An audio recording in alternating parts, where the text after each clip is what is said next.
यहाँले त्यो सबै नामहरू नै उल्लेख गरेर उजुरी दिनुभएको छ सम्पत्ति शुद्धिकरणमा। एकदमै नामहरू नै उल्लेख गरिएको छ अहिलेसम्म। अनि यो जुन यसरी उजुरी दियो भने त्यो सम्पत्ति शुद्धिकरणले त्यो अनुसन्धान गर्नै पर्ने हुन्छ कि त्यसलाई तामेलीमा राखेर यसो चाहिँ नि जसरी अदालतमा पनि लम्ब्याइन्छ नि कुराहरू त्यस्तै गर्न हुन्छ? होइन, अहिले यहाँको प्रश्नमा गर्न हुन्छ भनेर भन्नुभएको अनुसार गर्न हुन्न। यो दर्ता गरिसकेपछि प्रक्रियामा जानुपर्छ, यसको पनि कार्यविधि छ।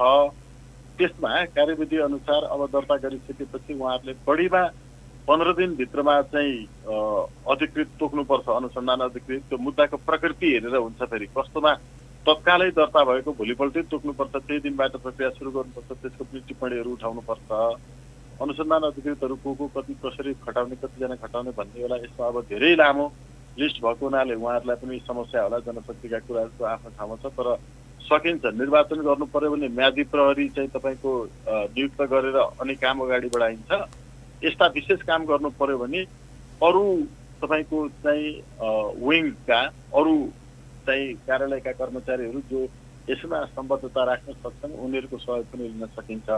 यस्तो हुने पनि गरेको छ। र अबको काम भनेको अनुसन्धान अधिकृत तोक्ने र काम अगाडि बढाउने, यो काम हुने। हजुर, दर्ता भइसक्यो यहाँहरूको, त्यसपछि अब अनुसन्धान अधिकृत तोक्ने अनि प्रक्रिया कहाँसम्म गइराखेको छ भन्ने सन्दर्भमा सम्पत्ति शुद्धिकरण अनुसन्धान विभागले यहाँहरूसँग पनि त्यो विषयमा चाहिँ छलफल बिचमा गरिराखेको हुन्छ कि उसले आफ्नो तरिकाले अब चाहिँ अनुसन्धान अगाडि बढाउने र तपाईँहरूले अब के भयो भन्ने कुरा बाहिरबाट बुझिराख्ने मात्रै हुन्छ? होइन, हामीले त्यहाँ हामी यसको उजुरीकर्ता नै भएको हुनाले गएर सबै इन्फर्मेसन सूचनाहरू लिनलाई पाउँछौँ, लिन पर्छ, लिन्छौँ। तर यो पछाडि तुरुन्तै हामी धादिङमा एउटा चाहिँ निकै पीडादायी चाहिँ केस थियो, त्यो केसको लागि गयौँ। हिजो मात्रै हामी चाहिँ दोलखा पुगेर आयौँ। दोलखामा एउटा माझी बस्तीका पढलेख गर्न नजान्ने अत्यन्त गरिब माझी समुदायका चाहिँ साथीहरूसँग राहत भूकम्पमा दिने भनेर नागरिकता झुक्क्याएर लिएर त्यो नागरिकताले कम्पनी खोलेर अनि 5,56,00,000 रुपियाँ चाहिँ राजस्व छली गरेको त्यो नागरिकता प्रयोग गरेर बिचरा ती माझीहरूलाई थाहै छैन उनीहरूको नाममा कम्पनी खोलिएको रहेछ। उनीहरूलाई अहिले पक्राउ गर्नका लागि चाहिँ राज्य लागिरहेको छ। त्यो विषयमा हामीले कसरी न्याय दिने भनेर स्थलगत रूपमै दोलखा पुगेर चाहिँ अहिले काठमाडौँ फर्किने क्रममा छौँ र हामी त्यहाँ फेरि अर्को थप सूचना लिनलाई पुगेका छैनौँ सम्पत्ति शुद्धिकरणमा। तर हामी आफैले लिन पर्ने हो। अनुसन्धानको अर्को एउटा भनाइ के पनि हुन्छ भने अनुसन्धानको क्रममा भएका कुराहरू सबै सार्वजनिक गर्न हुन्न भन्ने पनि हुन्छ। अब यति मात्रै बाँकी राखेर अरू सूचनाहरू चाहिँ सार्वजनिक विषय भएको हुनाले सम्पत्ति शुद्धिकरणले दिनपर्छ, हामी लिन्छौँ पनि, त्यसलाई सार्वजनिक पनि। नागरिकका गुनासा, जिज्ञासा, प्रश्न अनि समस्याको उचित र सशक्त उठान गर्ने दिनेश एफएमको खरो प्रस्तुति कार्यक्रम नागरिक सवाल। नागरिक सवाल, नागरिक सवाल। नमस्कार आदरणीय श्रोता, स्वागत छ नागरिक सवालमा। म नारायण अवस्थी, प्रविधिमा मलाई साथ दिँदै हुनुहुन्छ राजेशजी र छोटुजीले। नागरिक सवालमा विविध प्रसङ्गमा कुराकानी गर्दै आइराखेका छौँ। बिहान 7:30 देखि 8:30सम्म दिनेश एफएम 93.8 मेगाहर्ज, दिनेश खबरको फेसबुक पेज लम्कीमा रहेको लम्की एफएमबाट यहाँहरूले नागरिक सवाल हप्ताको 6 दिन शनिबार बाहेक सुन्दै आइराख्नु भएको छ। आज नागरिक सवालमा म नेकपा एमाले सुदूरपश्चिम प्रदेश कमिटीका अध्यक्ष दामोदर भण्डारीसँग कुराकानी गर्नेछु आधा घण्टा भने। त्यसपछि स्वतन्त्र राष्ट्रिय कानुन व्यवसायी अभियानका अधिवक्ता स्वागत नेपालसँग कुराकानी गर्नेछु। स्वतन्त्र राष्ट्रिय कानुन व्यवसायी अभियानले 2046 देखि हालसम्म सर्वोच्च अदालतमा नियुक्त भएका प्रधान न्यायाधीश, न्यायाधीशहरू, त्यसपछि बार एसोसिएसनका पदाधिकारीहरू को सम्पत्ति छानबिन गर्नुपर्छ भनेर उहाँहरूले भनिराख्नु भएको छ। यसै सन्दर्भमा म उहाँसँग कुराकानी गर्नेछु भने त्योभन्दा अगाडि तपाईँको नेकपा एमाले सुदूरपश्चिम प्रदेश कमिटीका अध्यक्ष एवं बैतडीबाट सांसद पनि हुनुहुन्छ, उहाँ प्रतिनिधि सभा सदस्य, पूर्व अर्थ राज्य मन्त्री पनि हुनुभएको छ। उहाँसँग कुराकानी गर्नेछौँ। 9851 22 36 36।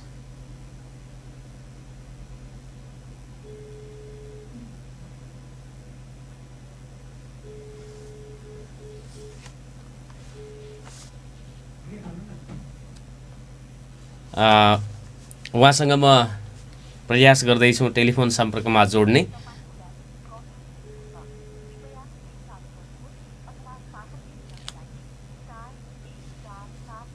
सुदूरपश्चिम प्रदेशमा पनि राष्ट्रिय सभाका सदस्य 3 जनाको पदको लागि माघ 12 गते निर्वाचन हुने भएको छ। स्विच अफ गरिएको छ।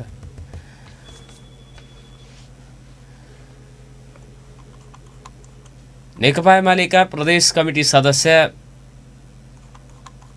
अध्यक्ष दामोदर भण्डारीको मोबाइलको स्विच अफ आइराखेको छ। उहाँले समय चाहिँ दिनुभएको थियो,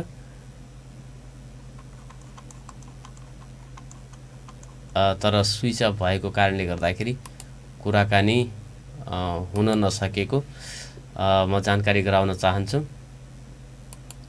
र अबदेखि उहाँसँग कुरा पनि गरिने छैन भन्ने जानकारी पनि म दिन चाहन्छु। सुदूरपश्चिम प्रदेशबाट राष्ट्रिय सभाका 3 सदस्य चयन गर्न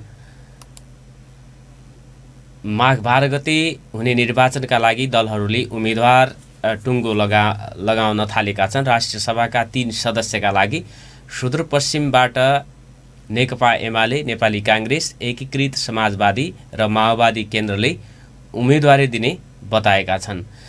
नेकपा एमाले एकल तथा केन्द्रमा सत्ता गठबन्धनमा रहेका काङ्ग्रेस, माओवादी केन्द्र र एकीकृत समाजवादीले भने राष्ट्रिय सभाको निर्वाचनका लागि समेत गठबन्धन गर्ने जनाएका छन्। नेकपा एमालेका सुदूरपश्चिम प्रदेश अध्यक्ष दामोदर भण्डारीले परिणाम जे जस्तो आए पनि राष्ट्रिय सभा सदस्य निर्वाचनमा आफ्नो पार्टीले उम्मेदवारको टुङ्गो लगाइसकेको बताएका थिए। नेकपा एमालेको तर्फबाट खुला सदस्यका लागि नेता डिलीराज भट्ट, महिलातर्फ सन्तोष शर्मा र दलिततर्फ नरेश विकको नाम तय गरेको हो। सत्ता गठबन्धनमा रहेको नेपाली काङ्ग्रेस र एकीकृत समाजवादीले पनि उम्मेदवार टुङ्गो लगाएका छन्। काङ्ग्रेसको केन्द्रीय समिति बैठकले राष्ट्रिय सभामा कैलालीका नारायण दत्त मिश्रलाई उम्मेदवार बनाउने निर्णय गरेको छ।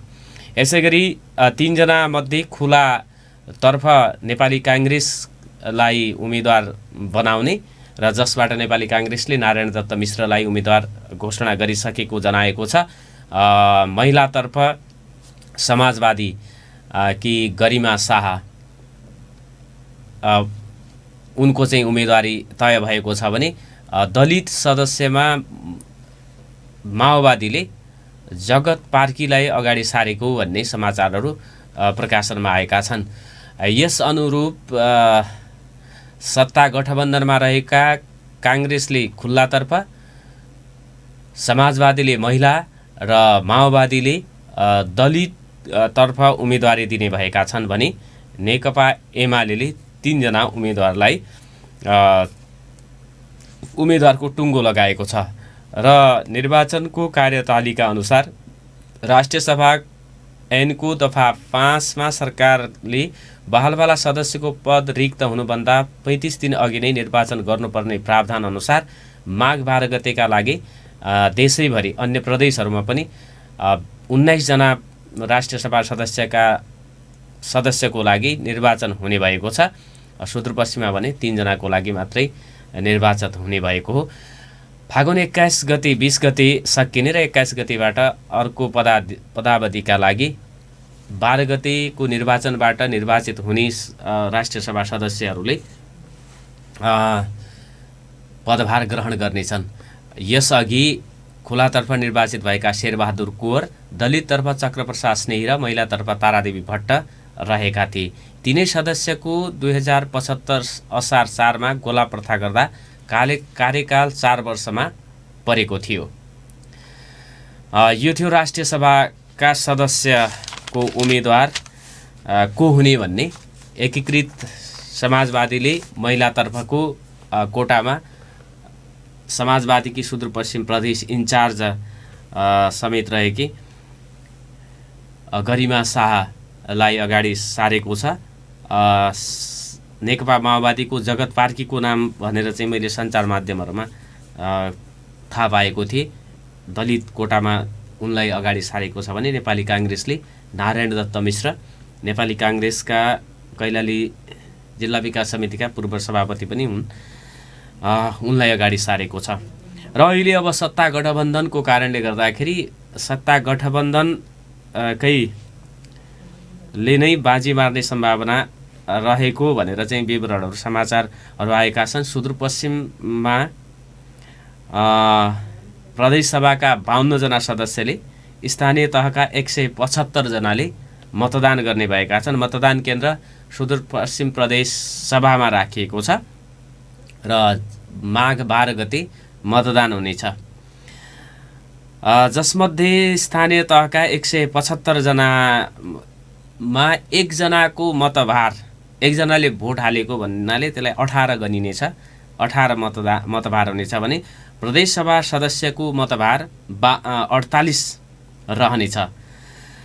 माघ 12 गते बिहान मतदान 9 बजेदेखि 3 बजेसम्म हुनेछ। प्रदेशसभा भवनमा मतदान हुनेछ र आज 20 गते मनोनयन दर्ता हुनेछ।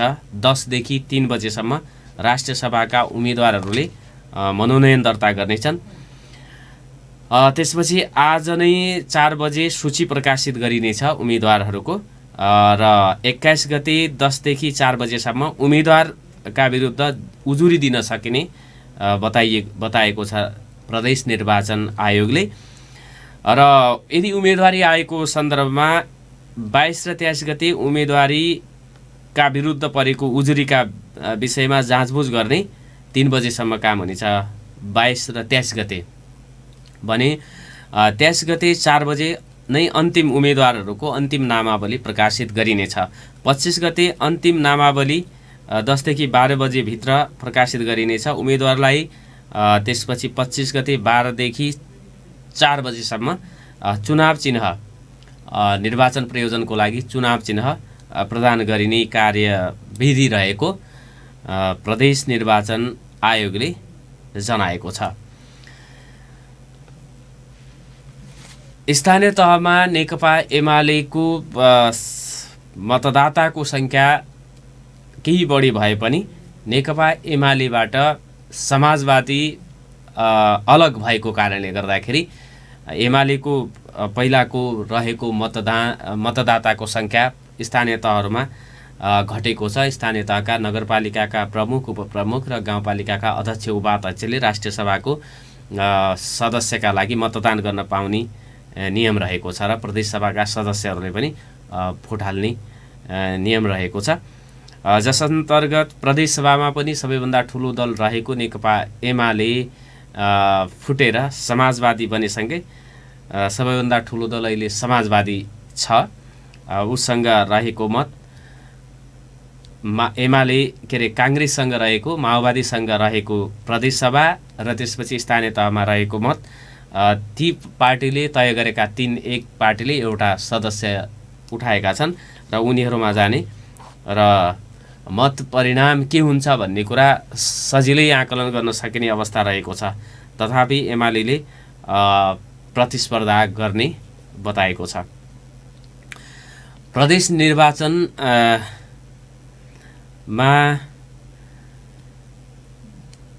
यिनीहरूको 12 गते निर्वाचित भएका सदस्यहरूको पदावधि सुरु फागुन 21 गतेबाट हुनेछ र बाँकी अवधिसम्मका लागि उहाँहरूको कार्यकाल रहनेछ। सम्भवतः 4 वर्ष नै हुनेछ भन्ने मलाई लागेको छ। यस विषयमा ठ्याक्कै म पनि प्रष्ट छैन। सुदूरपश्चिम प्रदेशमा 88 वटा स्थानीय तह रहेका छन्। 88 वटा स्थानीय तहका नगरपालिकाका प्रमुख, उपप्रमुख, गाउँपालिकाका अध्यक्ष, उपाध्यक्षले मतदान गर्न पाउने छन्।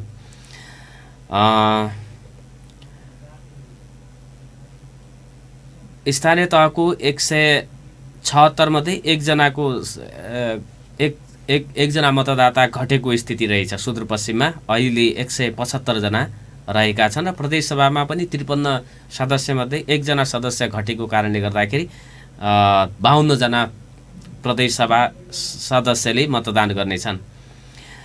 यसरी 228 भन्दा पनि 227 मतदाता रहेका छन्।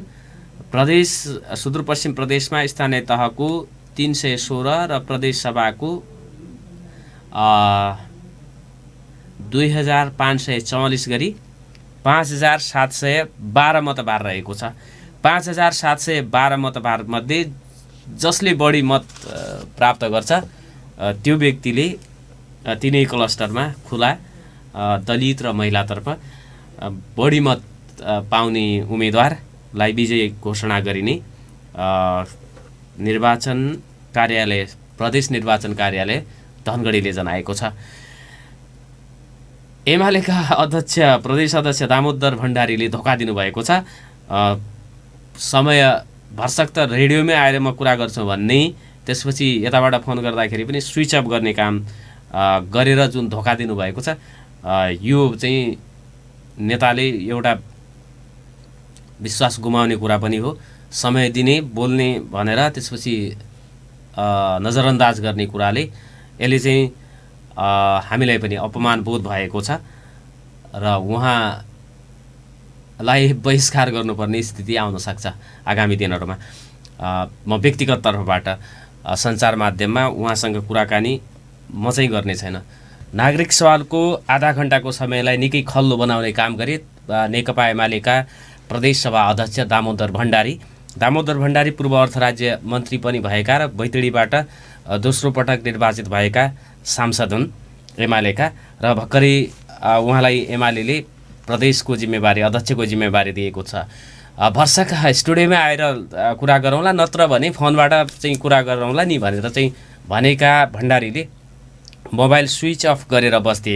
अस्ति प्रेमाले पनि यस्तै गरेका थिए र यी हाम्रै नाममा जनताको नाममा राजनीति गर्ने र काम चाहिँ केही पनि नगर्ने नेताहरूलाई प्राथमिकता दिनुभन्दा नागरिकका समस्याहरूलाई प्राथमिकता दिएर यो नागरिक सवाल कार्यक्रमलाई सञ्चालन गर्ने प्रण पनि गर्दछु म। यो अहिले तपाईँहरूका माझ अस्वाभाविक अनावश्यक रूपमा यिनीहरूलाई प्राथमिकता दिइनै छैन र हामी जनताका नागरिकका समस्याहरू बरु उहाँहरूसँगै प्रत्यक्ष कुराकानी गर्नेछौँ। अनावश्यक रूपमा यिनीहरूले फेरि चाहिँ ती बोल्ने भने त उही कुरा हो, नयाँ कुरा केही पनि आउँदैन। नेताहरूले हरेक पार्टीको बोल्ने भनेको यी घुमाइफिराइ एकले अर्कालाई गाली गर्ने आलोचना गर्ने यो भएन त्यो भएन भन्ने मात्रै हो। तर आफू सो ठाउँमा गइसकेपछि फेरि गर्ने उही कुरा हो। एकले अर्कालाई दोषारोपण गर्ने एकले अर्कालाई देखाएर राजनीतिको रोटी सेक्नेहरूलाई म चाहिँ बोलाउने छैन। अबका दिनदेखि आजसम्म गल्ती भयो त्यसको लागि म क्षमा प्रार्थी छु हाम्रा श्रोताहरूसँग भनेर म चाहिँ विनम्रतापूर्वक यो भन्न चाहन्छु। एउटा अब सबैका लागि जानकारीमूलक हुनसक्छ, दिनेश खबरमा प्रकाशित भएको छ, तपाईँहरूले पढेको हुनुपर्छ। तथापि म यो जानकारीलाई पुनः यहाँहरूलाई समक्ष पुर्याउने कोसिस गर्न चाहन्छु। धनगढीमा भाडामा बस्दै आएका 2 जना व्यक्तिले आफ्नै घरबेटीलाई लुटेर फरार भएका छन्। धनगढी उपमहानगरपालिका 3 मिलन चोकमा बस्दै आएका परशुराम बानियाको घरमा लुटपाट भएको हो।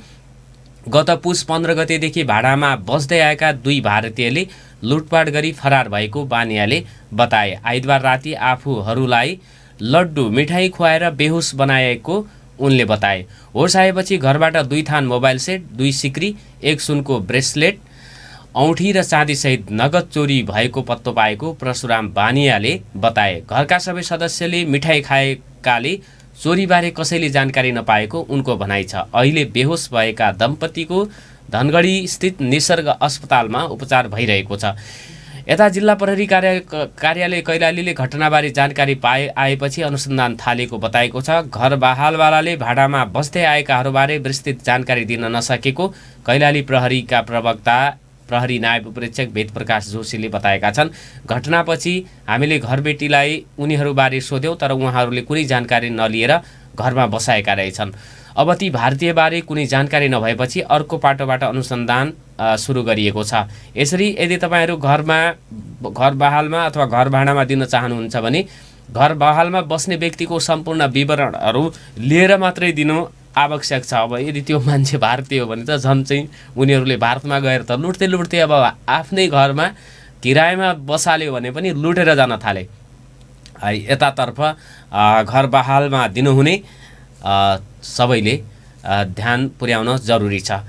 र कुराकानी गर्नको लागि स्वतन्त्र राष्ट्रिय कानुन व्यवसाय अभियान को नेतृत्व गरिराख्नुभएका अधिवक्ता स्वागत नेपालसँग म कुराकानी गर्नेछु।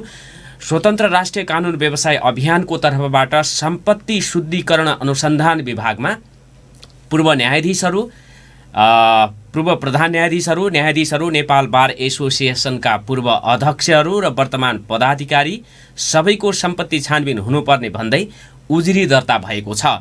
र सो अभियानको तर्फबाट अधिवक्ता स्वागत नेपालको नेतृत्वमा उजुरी दर्ता भएको हो। यसै सम्बन्धमा कुराकानी गर्नको लागि अधिवक्ता स्वागत नेपाल हामीसँग जोडिनु भएको छ। यहाँलाई नागरिक सवालमा हार्दिक स्वागत छ। नमस्कार। नमस्कार, एकदम धेरै धेरै धन्यवाद। हजुर, आराम हुनुहुन्छ? ठिक छु। यहाँहरूले यो स्वतन्त्र राष्ट्रिय कानुन व्यवसाय अभियानको तर्फबाट सम्पत्ति शुद्धिकरण अनुसन्धान विभागमा यो मुद्दा दर्ता गर्नुभएको छ, उजुरी दर्ता गर्नुभएको छ। त्यो उजुरीमा के कस्तो बेहोरा छ, कसको यो चाहिँ सम्पत्ति शुद्धिकरण हुनुपर्छ भनेर यहाँहरूले चाहिँ दाबी पेश गर्नुभएको छ अथवा उजुरी दर्ता गर्नुभएको छ?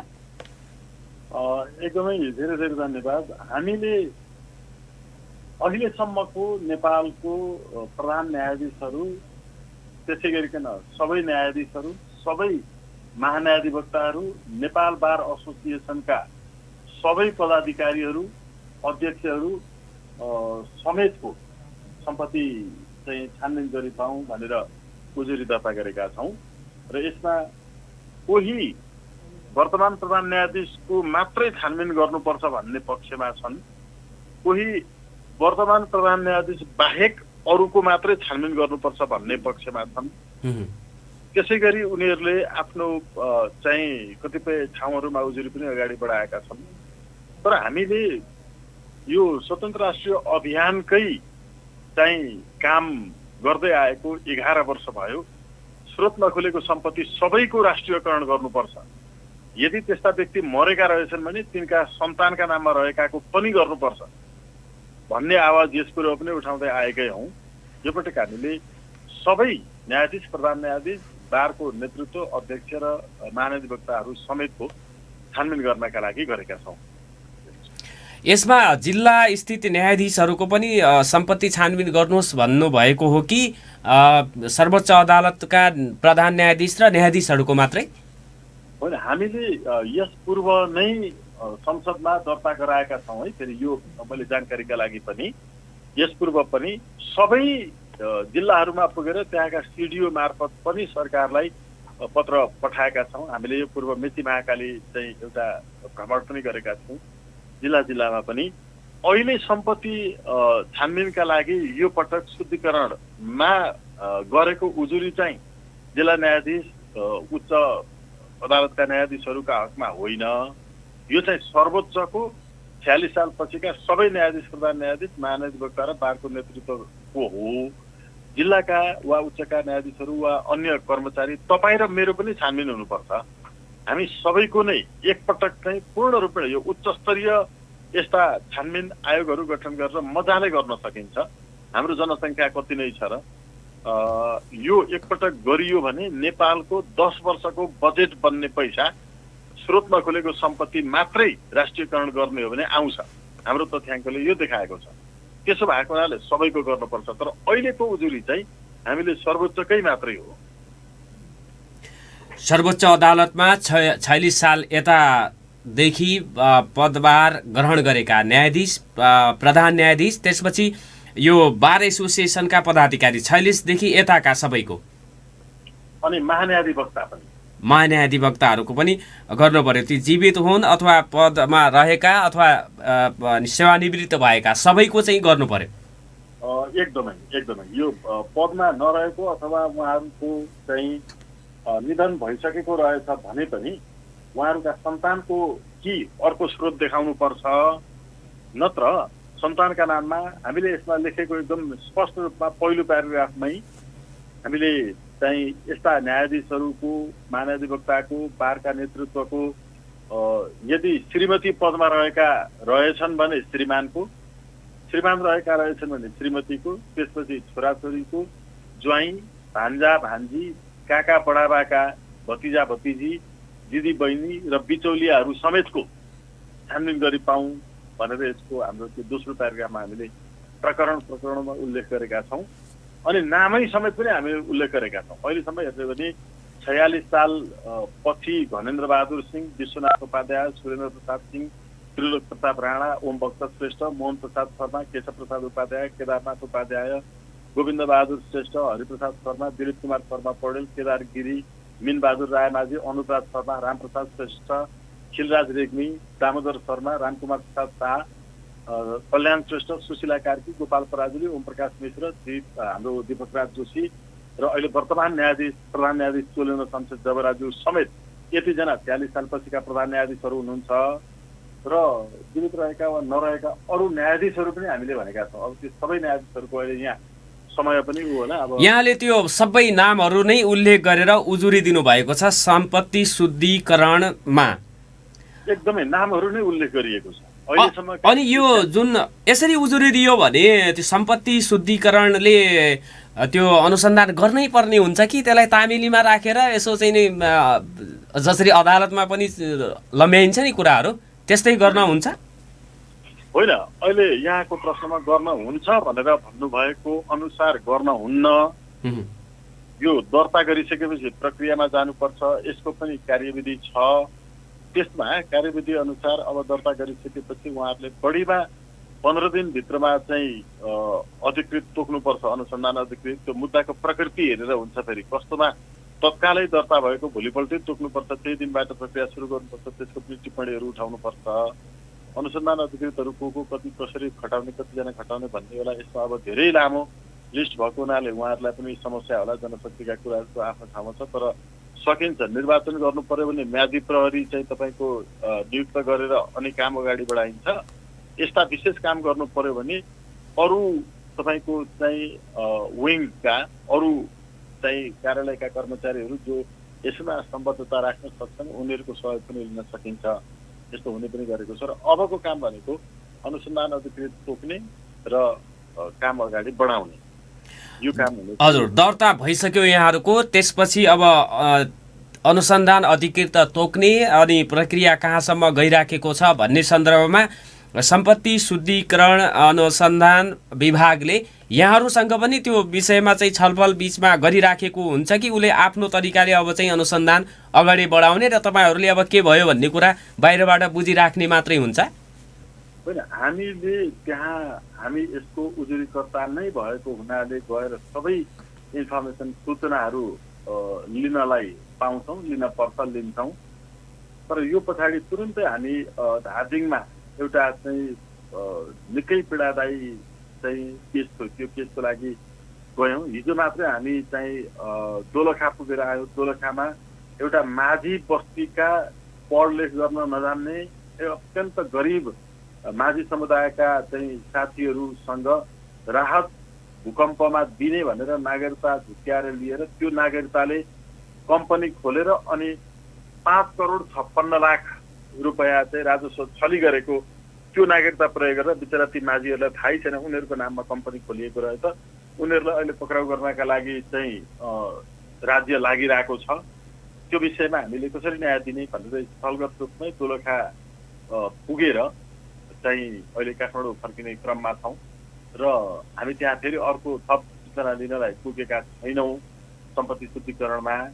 तर हामी आफैले लिन पर्ने हो। अनुसन्धानको अर्को एउटा भनाइ के पनि हुन्छ भने अनुसन्धानको क्रममा भएका कुराहरू सबै सार्वजनिक गर्न हुन्न भन्ने पनि हुन्छ। यति मात्रै बाँकी राखेर अरू सूचनाहरू चाहिँ सार्वजनिक विषय भएको हुनाले सम्पत्ति शुद्धिकरणले दिनपर्छ, हामी लिन्छौँ पनि, त्यसलाई सार्वजनिक पनि क्रमशः गर्छौँ मिल्ने जति। उजुरी दर्ता भइसकेपछि त्यसलाई फर्स्यौट गर्न त बाध्यकारी हुन्छ होला नि यो चाहिँ आयोग प्राधिकरण? एकदमै एकदमै उजुरी चाहिँ उसले के दर्ता गर्नै हुँदैन। उजुरी दर्ता गरिसकेपछि प्रक्रिया त अगाडि बढाउनै पर्छ। अझ त्यसमा पनि तपाईँ हामी जस्तो चाहिँ अधिवक्ताहरू, सञ्चारकर्मीहरू समेतले चाहिँ यसमा इनिसिएसन लिएर काम गरिरहेका छौँ भने अब यसमा पक्कै पनि काम चाहिँ हुन्छ। यो त अब इतिहासमै सबैभन्दा धेरै व्यक्तिको नाममा एकैपटक उजुरी परेको सम्भवतः यो छ कि यस्ता उजुरीहरू योभन्दा पहिला पनि परेको भन्ने तपाईँको जानकारीमा छ? होइन, त्यति ठुलो सङ्ख्यामा नामै किटेर चाहिँ उजुरी परेको चाहिँ मेरो जानकारीमा चाहिँ अहिलेसम्म छैन। र यसरी सामान्यतया उजुरी गरिसकेपछि त्यसलाई उजुरकर्ताहरूको नाम पनि गोप्य राखिने, उजुरकर्ताहरूले पनि त्यसलाई सार्वजनिक नगर्ने, फेक उजुरीहरू हुने भएको हुनाले त्यो क्रम बढिरहने स्थिति थियो यस पूर्व।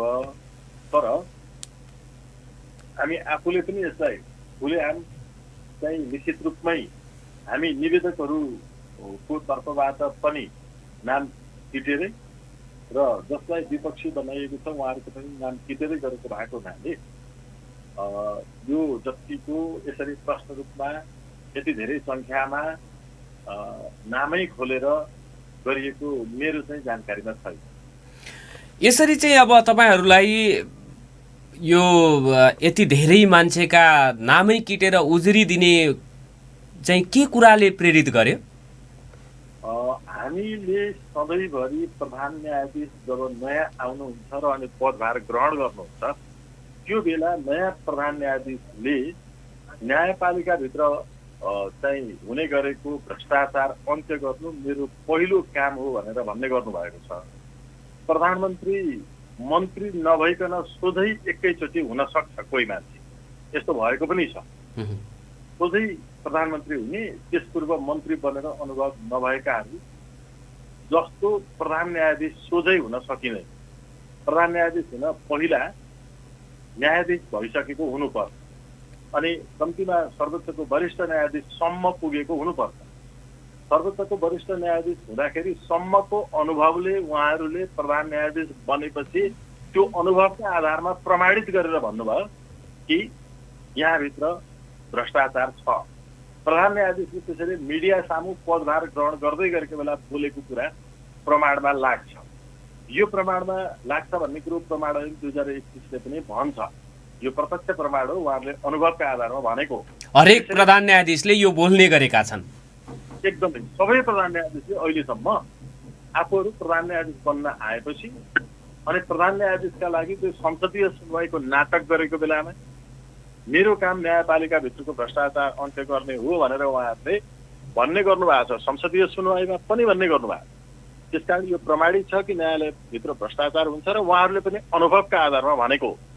किनकि वरिष्ठ न्यायाधीश सर्वोच्चको नभइकन 3 वर्ष कम्तीमा न्यायाधीश नभइकन फुल फ्लेज प्रधान न्यायाधीश बन्न सकिँदैन। तर प्रधानमन्त्री चाहिँ बन्न सकिन्छ एकचोटि पनि मन्त्रीको अनुभव नभएकाहरू पनि। त्यसकारण अनुभवका आधारमा उहाँहरूले भन्ने गर्नुभएको पुष्टि हुन्छ र पद छोडेर गइसकेका पनि सबै प्रधान न्यायाधीशहरूले त्यहाँभित्र भ्रष्टाचार हुने गर्थ्यो, म त्यसको प्रमाण हो, साक्षी हो र अहिले पनि छ। त्यसैले यो चाहिँ रोक्नुपर्छ भनेर उहाँहरूले भन्ने गर्नुहुन्छ। अब उहाँहरू नै यस्तो साक्षी प्रमाण भएको हुनाले उहाँहरूलाई नै त्यो अभिव्यक्तिलाई साक्षी प्रमाण लगाइ पाऊँ र अनि मुद्दा अगाडि बढाइ पाऊँ भनेर हामीले भनेका छौँ। यसो भएको हुनाले यहाँ कुनै पनि कुरा न कपोल कल्पित छन्, न अन्य कुनै कारणले हामीले गरेका छौँ, न हामीलाई यो विषयबाट कुनै लाभ हुन्छ, न हामीले कसैलाई गर्न हुन्न, कसैलाई मात्रै गर्नुपर्छ भनेका छौँ। हामीले त वास्तवमा जनताले चाहेका जे छन्, जनताले चाहे अनुसारको माग राखेर गएका छौँ। यो जनताको माग हो, हाम्रो मात्र त पुरै छैन यसमा। त्यसो भएको हुनाले यो तपाईँहरूलाई प्रेरित केले गर्यो भनेर भन्नुभएको प्रश्नमा चाहिँ यो अहिलेसम्म उहाँहरूले दिने गर्नुभएको अभिव्यक्तिले सबभन्दा पहिलो रूपमा प्रेरित गर्यो। दोस्रो कुरा एउटा वकिल बनेर आएको मान्छे त्यसको केही वर्ष अगाडिसम्मको आर्थिक अवस्था के थियो, अहिले कस्तो छ, बारका अध्यक्षहरू नै र वरिष्ठ न्यायाधीशहरू अनि त्यसै गरी वरिष्ठ अधिवक्ताहरू नै बेन्च बार समन्वय समिति नामको सेटिङ कमिटीमा बसेर भ्रष्टाचार गर्छन्। बेन्च बार समन्वय समिति नामको बिचौलिया कमिटीमा नै उहाँहरू हुनुहुन्छ भन्ने कुरो माननीय न्यायाधीश हरिकृष्ण कार्कीज्यूको प्रतिवेदनमा प्रष्ट रूपमा भनिएको छ। त्यसो भएको हुनाले यी त सबै प्रमाण छन्, यी कुराहरूले प्रेरित गरेको हो वास्तवमा। अब यो यस्ता उजुरीहरू जो राष्ट्रको हितमा र निकै महत्त्वपूर्ण हुन्छन्, आम नागरिकको यस्ता मुद्दाहरूमा चासो पनि हुन्छ, सबैले यो हिम्मत र साहस पनि गर्दैनन्। तपाईँहरूले गर्नुभएको छ, त्यो चाहिँ प्रशंसनीय र सराहनीय छ। तर यस्ता चाहिँ ठुला धेरै व्यक्ति, शक्तिशाली व्यक्तिहरू जोडिएका प्रकरणहरू उप अनुसन्धानै नहुने परिपाटी त नेपालमा छ। अहिले पनि जस्तो सरकारकै चाहना उसले चाहिँ नीति नै बनाएर कालो धनलाई सेतो बनाउनको लागि उसले आय स्रोत नै नखोज्ने गरी कानुनहरू नियमहरू बनाउने सरकारले यो चाहिँ सम्पत्ति शुद्धिकरण अनुसन्धान विभागलाई प्रभावमा नपार्ला भन्ने के ग्यारेन्टी छ? र उसले चाहिँ यो तपाईँहरूले दिएको उजुरी उप मिहिन ढङ्गले छानबिन गर्ला भन्ने लाग्छ यहाँहरूलाई? होइन, अहिले यहाँले भन्नुभएको वास्तवमा अलिकति सन्देहास्पद नै छ। त्यो के हो?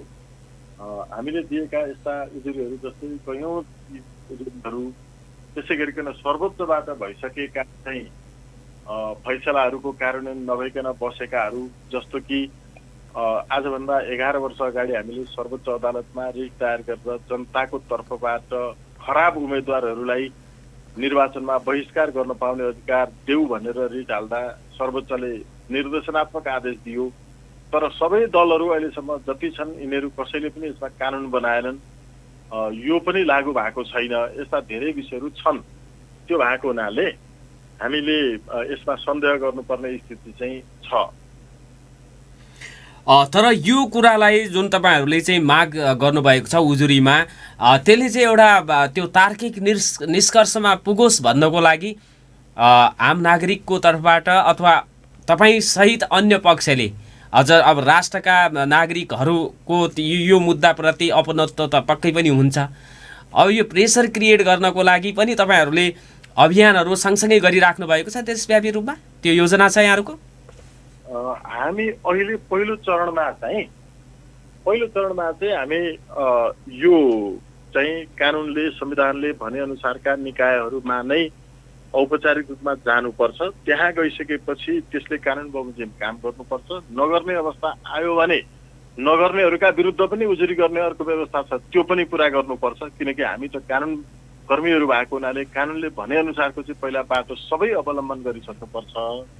त्यो अवलम्बन गरिसक्दा पनि उहाँहरूबाट यी कामहरू भएनन् भने अनि हामीले अन्य बाटोबाट जनतामा जानुपर्छ। अघि भनेको त्यो राइट टु रिजेक्टको सवालमा पनि सर्वोच्च अदालतले रिट हाम्रो सुनवाई गरेर निर्देशनात्मक आदेश दिएर जनतालाई उम्मेदवार खराब भयो भने बहिष्कार गर्न पाउने र उनीहरूलाई फिर्ता बोलाउन पाउने, जितेका मान्छेले गलत काम गरे भने यो अधिकार देऊ भन्दा नमानेपछि अनि हामी जनतामा जाने निर्णय गरेर मेची महाकाली अभियानमा गयौँ। हामी स्वतन्त्र राष्ट्रिय अभियान र उन्नत लोकतन्त्र पार्टी नै गठन गरेर उन्नत लोकतन्त्र पार्टीको तर्फबाट अहिले जनताको बिचमा हामी यो कुरालाई सङ्गठित गर्दै हिँडेका छौँ। त्यसै गरिकन अब यो विषय पनि कानुनले भने अनुसार चाहिँ हामीले गर्दा गर्दै पनि भएन भने हामी त्यसपछि अनि जनताको बिचमा जान्छौँ। यही मुद्दाको पनि अब यहाँहरूले थोरै दिन मात्रै भएको छ दर्ता गरेको, यसमाथिको अब प्रक्रिया थालनी गर्न त तुरुन्तै उसले चाहिँ आफ्नो काम गरिराखेको हुनुपर्छ होला नि विभागले? एकदमै सही हो। यो हामीले अहिले जुन उजुरी दर्ता गऱ्यौँ, उजुरी दर्ता गरेपछि यो त एकदम संवेदनशील विषय हो। यसमा उसले धेरै समय नै नलगाइकन अघि मैले मेन्सन गरेको थिएँ कि अनुसन्धान अधिकृत चाहिँ खटाएर सुरु गरिहाल्नुपर्ने हो प्रारम्भिक।